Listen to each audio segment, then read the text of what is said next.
मध्य प्रदेश की सियासत में उपचुनाव से पहले दल बदल का क्रम लगातार जारी है। कांग्रेस ने फिर से भारतीय जनता पार्टी को सागर में बड़ा झटका दिया। जोड़ तोड़ की राजनीति के बीच सुर्खी से पूर्व विधायक पारुल साहू ने भोपाल में पूर्व मुख्यमंत्री कमलनाथ से मुलाकात कर हाथ का साथ थाम लिया है, जिसके बाद से ही बीजेपी खेमे में खलबली मची हुई है। पारुल साहू शुरू से ही सुर्खी में मंत्री गोविंद सिंह राजपूत का विरोध करती रही थी। पारुल के कांग्रेस में शामिल होने के बाद प्रदेश अध्यक्ष कमलनाथ ने मंच से कहा कि यह पारुल साहू की घर वापसी है। पारुल साहू के पिता बड़े कांग्रेस नेता रहे हैं, वह मेरे अच्छे दोस्त भी हैं। उन्होंने कहा कि पारुल साहू के चाचा तो कांग्रेस में पदाधिकारी है। इस बीच प्रदेश के मुखिया को आड़े हाथों लेते हुए कमलनाथ ने कहा कि मुख्यमंत्री शिवराज तो जेब में नारियल लेकर चलते हैं, उनको जहां मौका मिलता है वहां नारियल फोड़ देते हैं। फिर से कलाकारी कर रहे हैं। जो प्रीमियम हमारी सरकार ने दिया था, आज जो उसका पैसा है जो बांट रहे हैं, मुझे तो ताज्जुब होता है कि अपने मुख्यमंत्री का कद भूल के इस प्रकार के झूठ बोलने लग जाते हैं। वो साथ में ये कहें कि इसका पैसा तो कांग्रेस की सरकार ने दिया था, ये नहीं कहेंगे। अब इनके बारे में मैं क्या कहूँ। सर, किसानों को नोटिस भी दे रहे हैं कि कर्जा वापस दिया, वो जो कर्जा था उसका वसूली इसी पैसे से करेंगे। बिल्कुल 26 लाख किसानों का कर्जा माफ हुआ है। जिनका नहीं हुआ वो पात्र नहीं थे। जिसने मकान के लिए लोन लिया हो, ट्रैक्टर के लिए लोन लिया हो, जो पात्र नहीं थे उनका नहीं हुआ और नहीं होगा।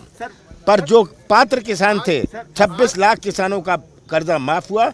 दूसरा केस चल रहा था, तीसरा केस 1 जून से चल रहा था। की राशि अफसर कह रहे हैं कि उसमें से उनके कर्जे की राशि को काट दिया जाएगा, बकाया एक क्लिक से देंगे, दूसरे क्लिक से वापस। बिल्कुल, देखिए ये कलाकारी। ये तो मोदी जी कहते थे 20 लाख करोड़ रुपए मैं दे रहा हूँ। मोदी जी ने कहा 20 लाख करोड़ रुपए 26 मार्च को कहा था। आप बताइए, आपको कोई मिला सड़क में, गांव में, खेत में जो कहे मुझे 20 रुपए भी मिले हुए? तो आज ये कहने के लिए कुछ भी बोल दो, कुछ कह लो, तो क्या मानते हैं किसानों के साथ धोखा है? ये मुंह चलाने की राजनीति बहुत हो गई। आज प्रदेश को सुरक्षित रखना है। मुंह चलाना और प्रदेश चलाने में बहुत अंतर है। चलो मैं केवल 2 शब्दों में अपनी बात कहूँगी। सुर्खी विधानसभा क्षेत्र की जनता ये चाहती है कि मैं उनकी आवाज़ बनूं और अहंकार और डर के खिलाफ आज मैं उनके लिए लड़ाई लड़ रही हूँ। और वो चाहते हैं कि अहंकार और डर के खिलाफ मैं उनकी लड़ाई लड़ूँ, इतने कहूँगी। और मेरी ये घर वापसी है और मैं अपने परिवार में वापस आ रही हूँ और इसकी मुझे बहुत खुशी है। धन्यवाद।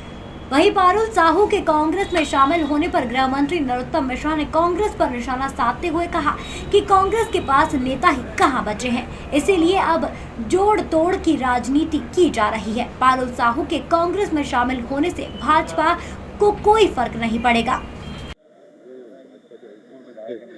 देखो, कांग्रेस में दरअसल में व्यक्तियों का टोटा है।